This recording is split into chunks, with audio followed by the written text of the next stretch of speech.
All right, we're doing H.H. Holmes again today. The reason that this story is difficult for me is because, well, number one, it's old. So besides newspapers, you don't get like any good documents. Number two, H.H. Holmes is a pathological liar. Even when he's caught, he has 7 confessions that are all different. Number 3, he travels like all over the place. Possibly literally across the pond. All over the place. Mm-hmm. And number 4, you'll see in this episode, he's a swindler and he really thinks out his crimes. So it's really hard to map his movements because he thought so hard about how to mask his movements, as you'll see in this one. Okay. So it's really difficult to say, okay, Holmes was here, he did this, this, and this, because he was so good at masking it. But anyway, tonight we're going to 1316 Callow Hill Street in Philadelphia. We are doing H.H. Holmes, but like I said, is one of the reasons this story is so damn hard is because he moves all over the damn place, right? And we're not even in the murder castle yet. And that's what he's known for. You know what I'm saying? I know. So believe me, we all know we're not in the murder castle yet. So this is the place right here. 1316 Callow Hill Street in Philadelphia. Chicago. 1316 Callow Hill Street in Philadelphia. Oh, okay. What the fuck? I told you he travels. Got it. We're not in Chicago. We are in Philadelphia. This is where this murder takes place. And yes, it is. This is not the murder castle. This is another place. We're still not even at the murder castle. Exactly. Got it. Okay. If you want just the 2-episode Murder Castle, H.H. Holmes whole story, I'm sure Morbid puts out a great 2-episode. But this is the Philadelphia address where a murder did happen. And it's kind of cool. This is definitely not the original building. Okay. But it is the same because it's brick. And I think back then, I'll show you a photo of it. It looked wood and it looked more like a house. This is not the original building. But same location. Same location. And in fact, where we're going tonight specifically happened right through this window, which is kind of cool, I kind of wonder if this car service knows the history of it. September 4th, 1894, 1316 Callow Hill Street in Philadelphia. There was a sign out front that said Perry's Patent Shop. This was the apartment and office of one B.F. Perry, who was a patent seller. I guess we still have those nowadays, but his main source of income was to bring patents to market. And if someone has an idea for a patent, but they don't want to follow through, he'll buy the patent and interesting. And either resell it or develop the idea into a product.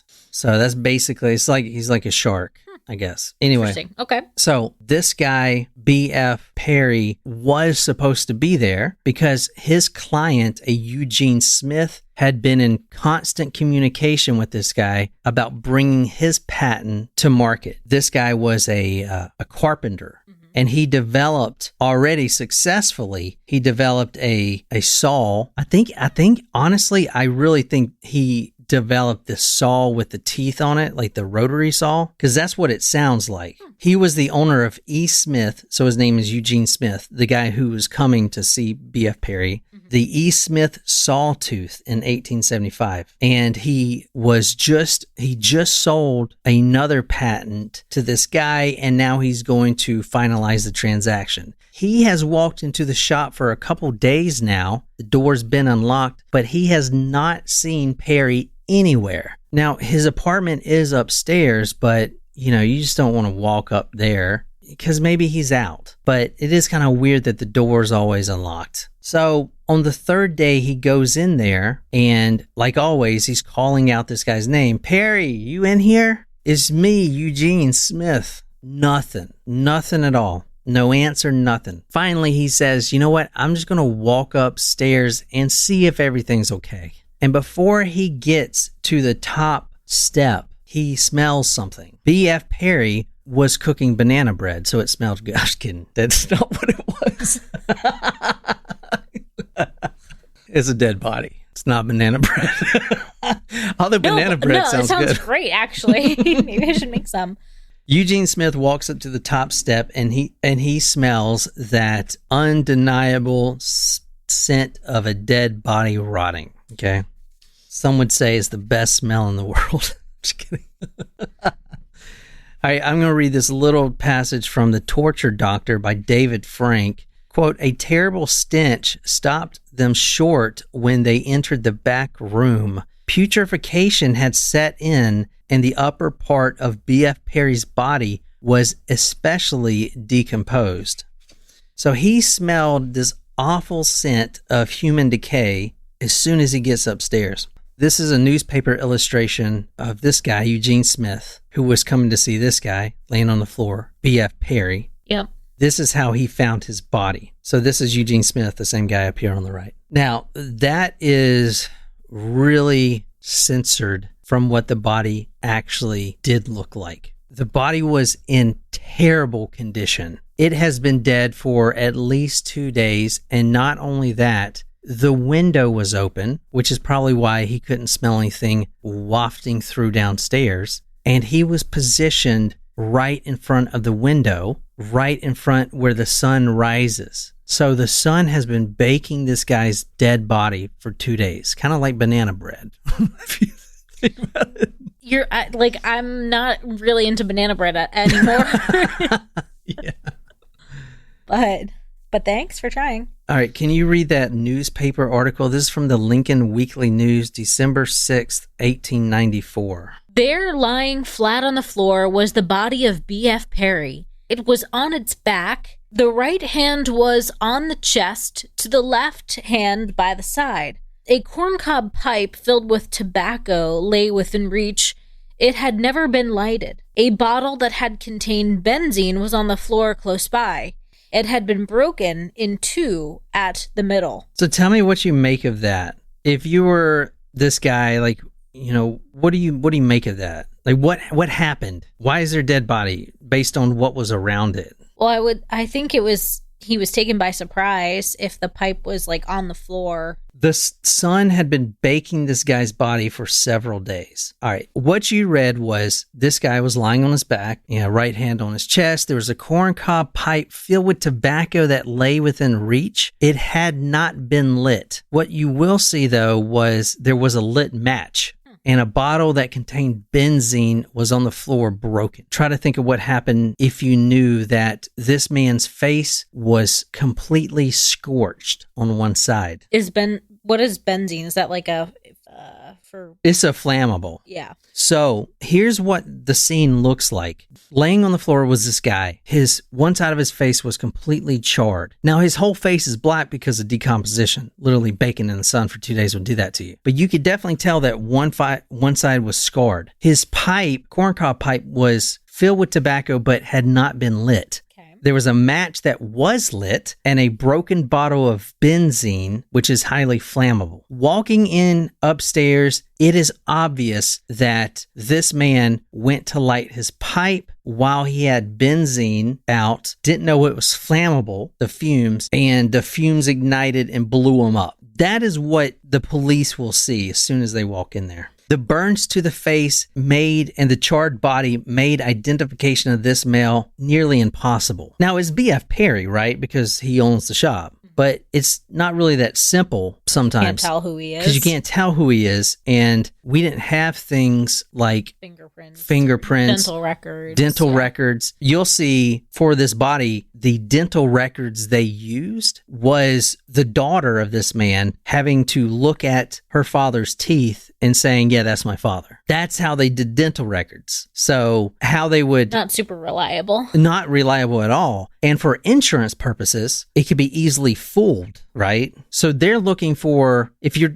have a claim out and your husband dies, they're going to go and ask neighbors how tall he was. He was 6'1". Well, if there's a man that's 5'8" sitting there, it's not the same guy. You know what I'm saying? Type of thing. Okay. Yeah. His chest was burned except for what was covered by his arm. From the torture doctor by Dave Frank, his tongue was swollen and stuck outside of his mouth, and red fluid issued from his mouth. His face was black with decomposition, and Eugene Smith, who found this body, runs out down the street, and he gets the first person he sees who's a doctor who owns his own little shop down the street, a Dr. William Scott. He owned a nearby drugstore. Dr. Scott runs up to look at the body and immediately sees some inconsistencies. The bottle was shattered on the floor, but all the pieces were kind of inside the bottle. Would that be consistent with the crime scene? With an explosion, an accidental explosion? Guess not. Because explosions go outward. So there should have been shards all in this guy's body, and there were none. Okay, he is lighting a pipe probably while he's holding this bottle of highly flammable liquid. It exploded, and none of the shards entered his body or even scattered on the floor. They were all just in the bottle. That's weird. Okay, so he would notice stuff like that. But you got to keep in mind, who gives a shit? The police aren't going to give a fuck. Like, there's an explosion. Move on. I got better shit to do, you know? Yeah.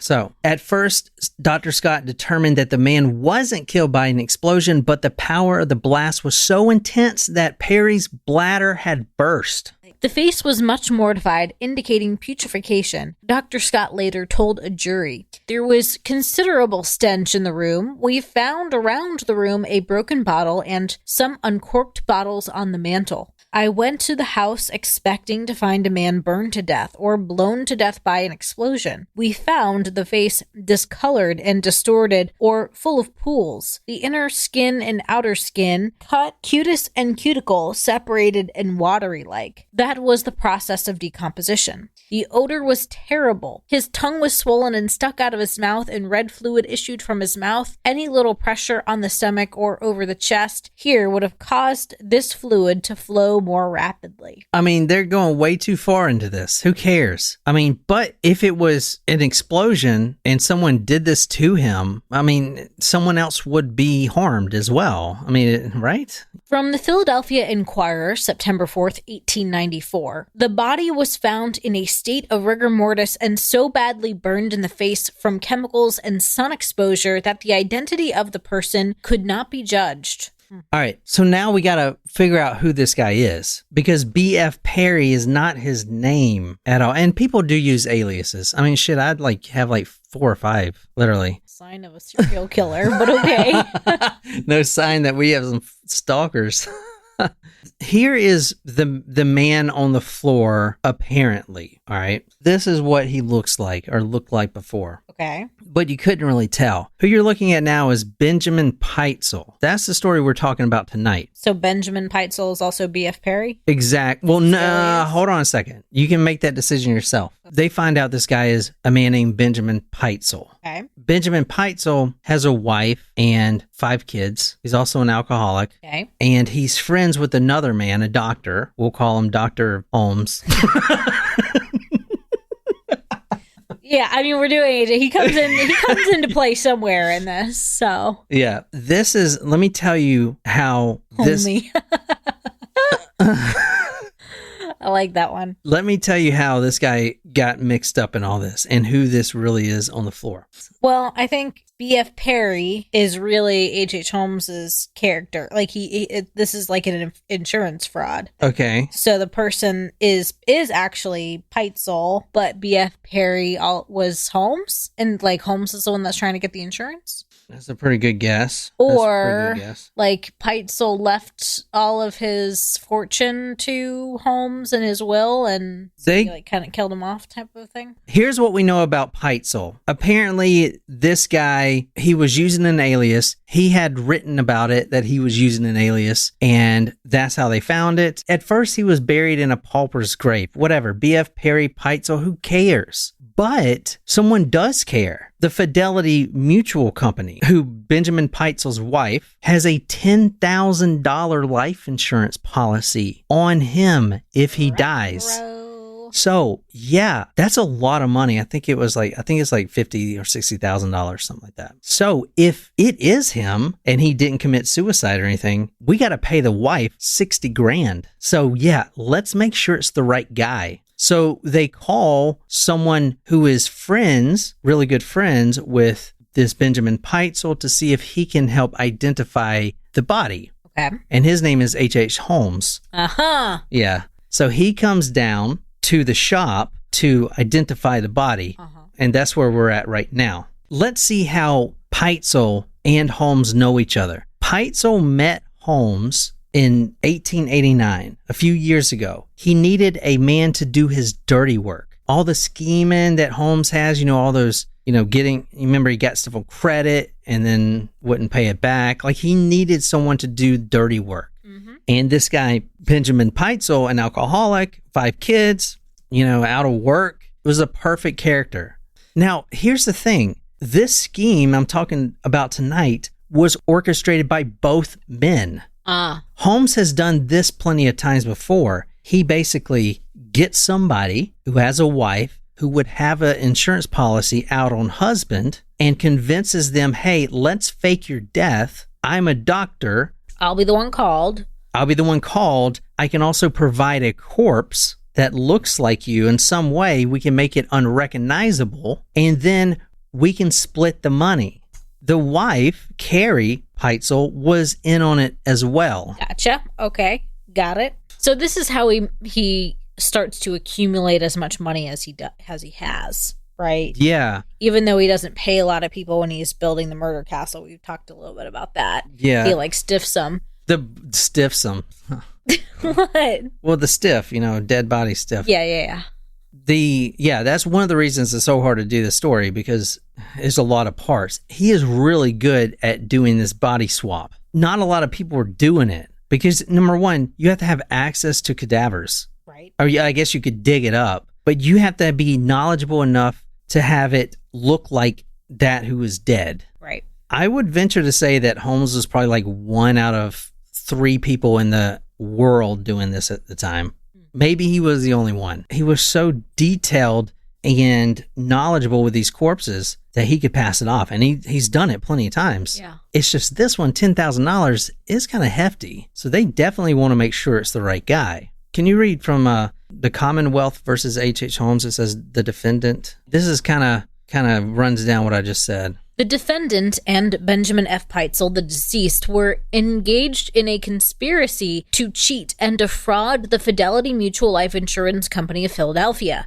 In pursuance of their scheme, Pitezel obtained a policy of insurance on his life dated November 9th, 1893 for $10,000, payable to Carrie A. Pitezel, his wife. Pitezel lived in St. Louis and the defendant at Willamette, a town of 14 miles from Chicago.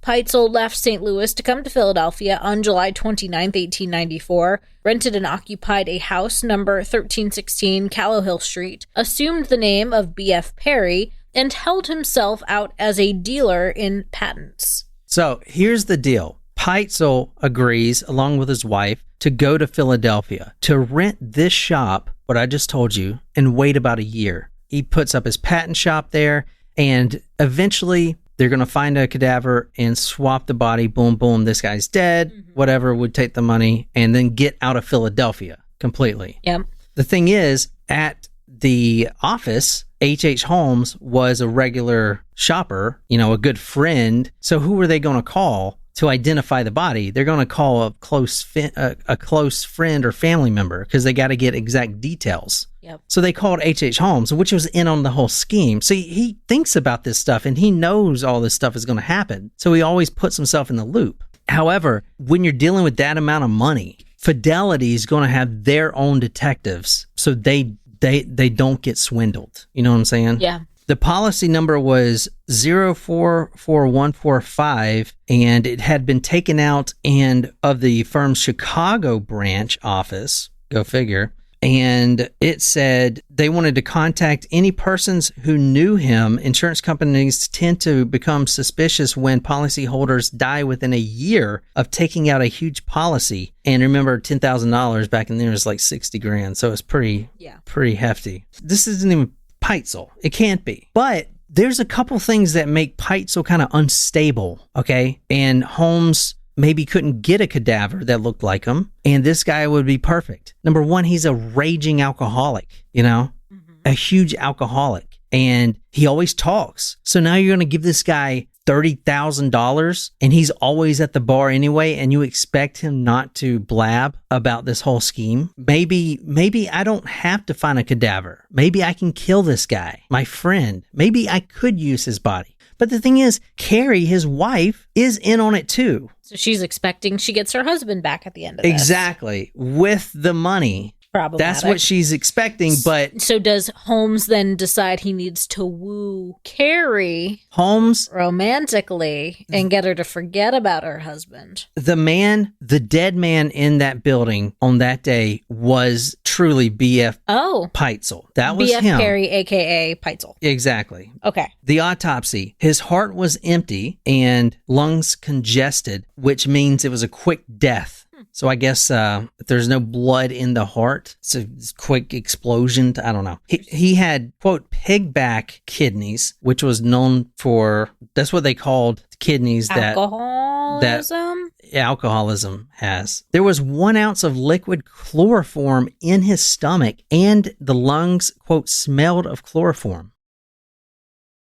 Now, chloroform and benzene are both clear liquids. That's one of the things that the Dr. Scott noticed. Hey, this doesn't smell like benzene. It smells more like chloroform, you know? The doctor under Fidelity Mutual, who is now pushing this case, and I mean, this guy was already buried in a pauper's grave. They had to dig him back out. Dr. Scott said that the cause of death 100% was chloroform poisoning. So what it looks like when you walk in there is this guy was lighting a pipe, boom. He didn't even light the pipe yet, but he lit the match, which makes sense. It blows up the fumes, the benzene, and it was a horrible accident. But this guy says, no, this guy died of chloroform poisoning. He had an ounce of it in his body. Also, in identifying the body, Eugene Smith, who found the body, has to come identify it. Yeah, that's the one I found. And when he's at the morgue doing this, a man walks in that he recognizes, H.H. Holmes. Hey, I recognize you from somewhere. I can't put my finger on it. Holmes says, I'm a patent seller. This guy, Eugene Smith, saw H.H. Holmes walk out of the shop actually on the day that he murdered Pitezel, right when he was walking downstairs. And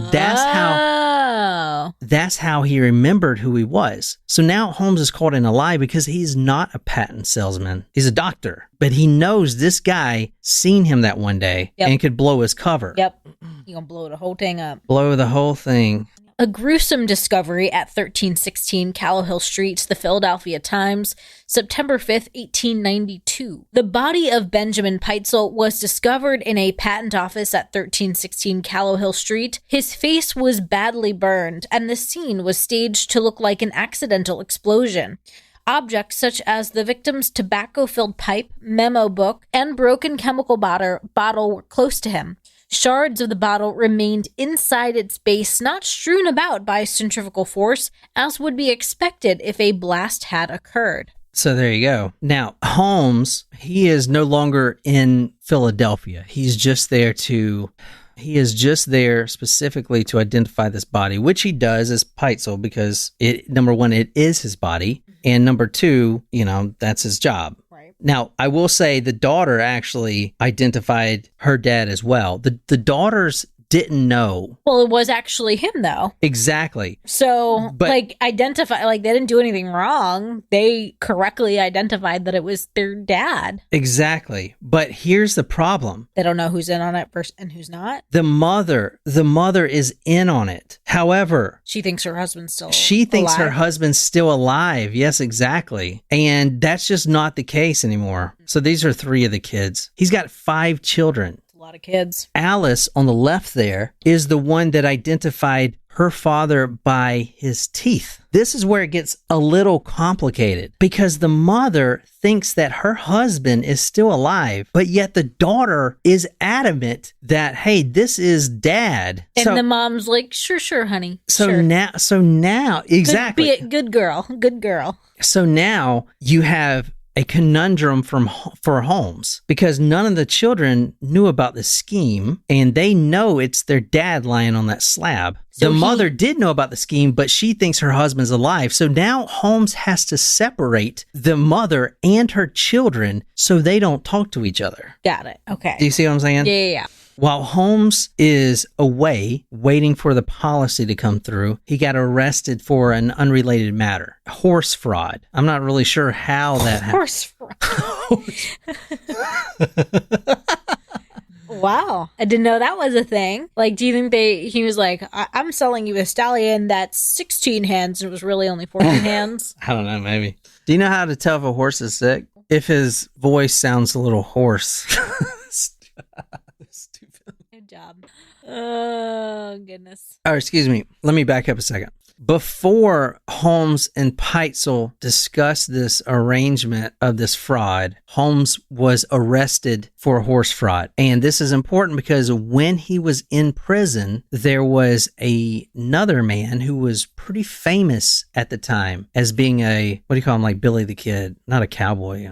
What do you call him? An outlaw? An outlaw. There you go. There was a famous outlaw, Marion Hedgepeth. He's not really known to us, but apparently he was a great bank robber. But he was serving time in there. And Holmes was a fan, as were a lot of people that saw Hedgepeth's name in the newspapers. So before the whole Pitezel, before they even set up this thing, Holmes visited this guy in his cell and said, hey, I do a little bit of scamming myself. I'm a doctor. I can get corpses. I'm thinking about doing this job where we substitute a body for $10,000 for $10,000 in life insurance. So he now told this outlaw his plan. Okay. All right. This outlaw, the reason he told him that is because he also asked, do you know a crooked lawyer? And that's when he provided him with a crooked lawyer who was also in on the scheme, because you have to have a crooked lawyer in there. Obviously. So before all this happened, he now told an outlaw he got a recommendation for a lawyer, which they used, and Holmes had promised this outlaw a cut for the recommendation. Now he's offering. Now this is getting split even more. I know. I have a feeling he's taking back the Pitezel's portion of the pie. Is he going to figure out a way to stiff? No, because Carrie? he can't. Because if he takes that portion, then what about the wife who thinks her husband's alive? I was thinking he was just gonna say he ran away. Like, peace, lady. I don't know. This guy, Marion Hedgepeth, the outlaw, he's expecting his cut. And when he finds out about this, he's not gonna be happy if he gets stiffed. He is still in prison, and he says, hey, wait a minute. I know who did this, and I didn't get any money from it. Oh. So not only can I write a confession to the Fidelity Mutual Company or whatever insurance company he frauded, which was Fidelity, not only can I do that and say what I know, I can also provide details that are not in the paper, and I can provide details that no one else would know unless I'm telling the truth. So now Holmes is being looked at for not just insurance fraud, but for murder, right? Because who the fuck is this? Right. Dead on the floor. Right. All right.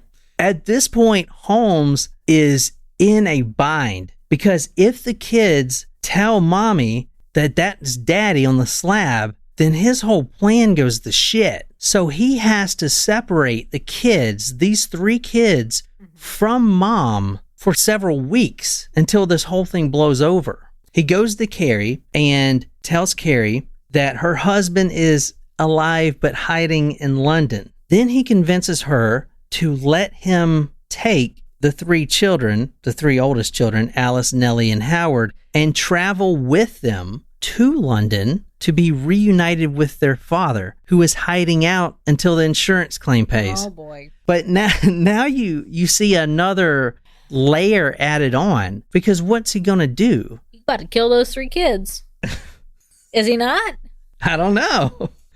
At this point, and this is how detailed this guy is, and I don't think anyone could pull this off, but he not only traveled with the 3 children all through northeastern United States, Canada, and all along the country, okay, doing his thing. He going to London to meet the dad, right? He also simultaneously escorted the mother in a parallel route at the same time. So he would book a hotel for him and the kids. He told Carrie, the mother, that he's booking her a hotel room too, so she can go to London, make little stops until she gets to London, not knowing that her kids and Holmes is right there in the next hotel over doing this, because he's going to off all of them, but he's just got to wait to get to a good spot. So he is doing this. It's too much, right? Holy shit. All right. Wow. Okay. The Fidelity Insurance Company wants their money, and not, because this was a murder. Yeah, the guy's dead and had an insurance policy on himself, but he was in the scheme. We ain't paying anything. But then you have this guy, a detective, Frank Geyer, who's like, whoa, when they finally arrested Holmes. Okay, we got Holmes. All right. We got Carrie arrested. Where are the kids? You were traveling with 3 kids to meet Pitezel in London, but Pitezel was dead on the floor in Philadelphia. What happened to the kids? So that's what we're going to talk about in the next episode. And also, how does he get out of this to then go to Chicago and do more murders? That's I think even more puzzling to me. How the fuck does he get out of this? I don't know, man. I guess you got to stay tuned, I guess. All right, part 3, everybody. No, part 4. This was part 3. Oh, yeah. This is what Holmes says in one of his many confessions when he was caught, December 27th, 1894. If you want to read, he starts off with, "I regret that I have made false statements in the past, but the following are the facts." While Pitezel was at 1316 Callow Hill Street, he drank very heavily, and I took him to task about it. He appeared to be despondent and said that he had better drink enough to kill himself, or have done with it all. The next morning I visited his place, and using a key I entered the building. I found a letter addressed to me, which I destroyed, in which he said I would find his body upstairs.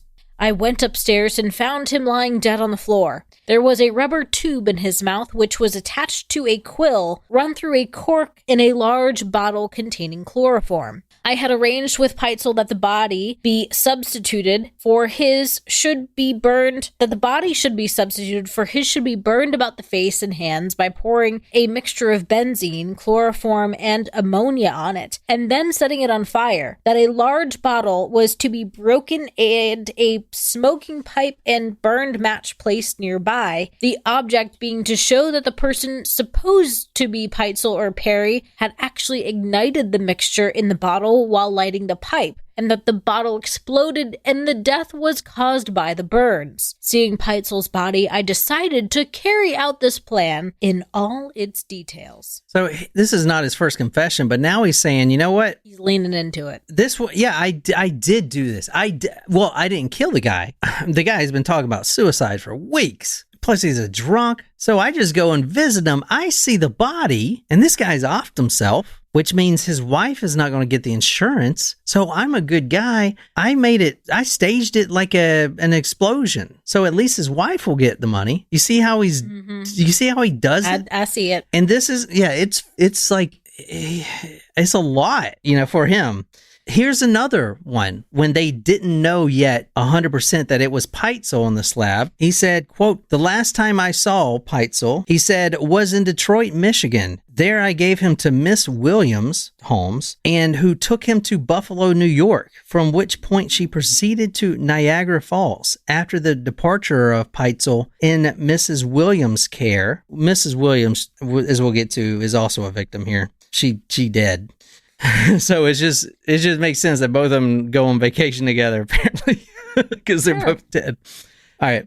"I took Alice and Nellie to Toronto, Canada, where they remained for several days. At Toronto, I purchased railroad tickets for them for Niagara Falls, put them on the train, and rode out Toronto with them a few miles so that they would be assured that they were on the right train. Before their departure, I prepared a telegram which they should send me from the falls if they failed to meet Mrs. Williams and her husband, and also carefully pinned in the dress of Alice $400 in large bills so Mrs. Williams would be in funds to defray their expenses." So he's saying, one confession is he's on the floor, committed suicide, and you staged his body. The other confession is you saw him in Niagara Falls on a train? What? Like, how can you believe anything this guy says? You can't. Right? You cannot. You should not. But anyway, that was the murder of Pitezel. That was his body in there, and that is ultimately going to be what gets him caught. Not specifically not specifically him, Pitezel, but the ruthlessness and fearlessness of the detective, who was more concerned about these damn kids. Where the fuck are these kids? And that's when they're going to really open it into Holmes, and that's when they're going to find the murder castle stuff. Yeah. So we're going to cover that next. The kids, how they ended up and where they ended up. And it's pretty bad what he did to them. But we got to cover that, and then we'll be in the murder castle, I promise. Jesus Christ. All right. So by 2026, we're going to have this thing done, man. All right, we'll be back tomorrow. So thanks for being here with us, and good night, you lovely, lovely people.